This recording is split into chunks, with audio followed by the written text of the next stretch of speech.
breakdown later.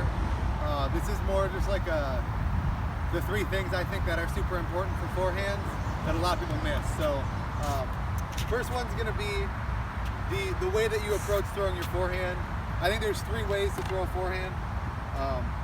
The first way, you probably have seen Paul McBeth, Avery Jenkins do it. You got the disc in front of you. You're going over the top and then back down through. So this one, they call this one windmill, because your disc goes in a clockwise motion. For me, I'm right-handed, and it continues in that motion all the way through. One circular motion.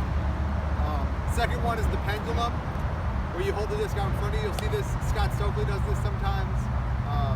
You'll see a lot of hyzers thrown this way. When you look out in front of you, you drop it down below, and then you drop it back through. So it swings as a pendulum this way.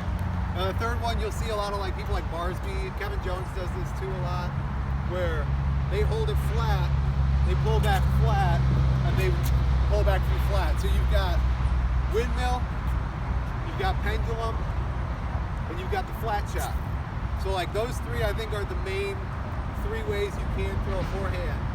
And most people don't know which one they want to do because they've never tried them all. So try them all and learn which ones work for what shot. So like the pendulum works great for a spike hyzer. You're guaranteeing that disc is probably going to come out on a hyzer because you drop it down on a hyzer and you pull it back through on a hyzer. There's never the disc turned over.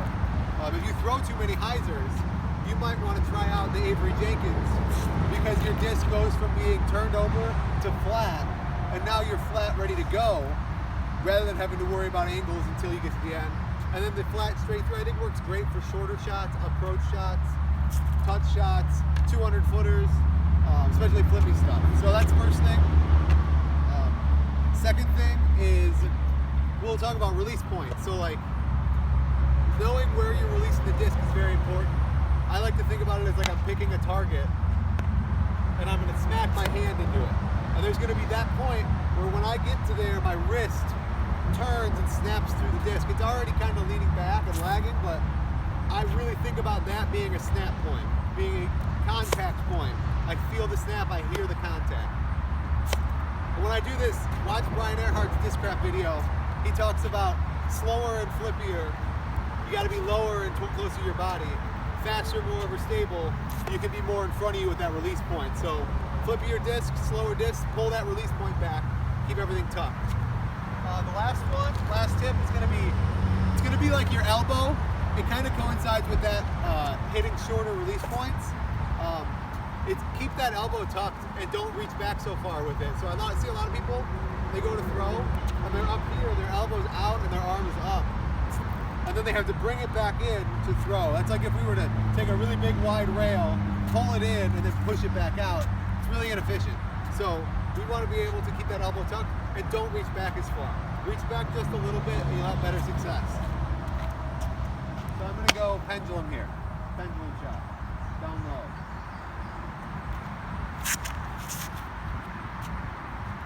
And hyzer, that's for sure.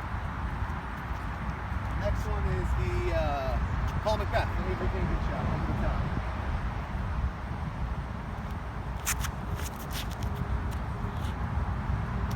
I usually throw something kind of like that. Or this one, the flat shot.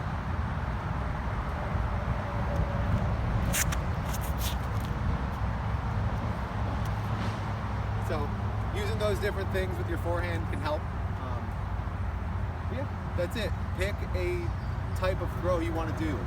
Decide on one of them and get really used to it, even if it doesn't feel that great at first. So, thanks for watching. Hope you learned something.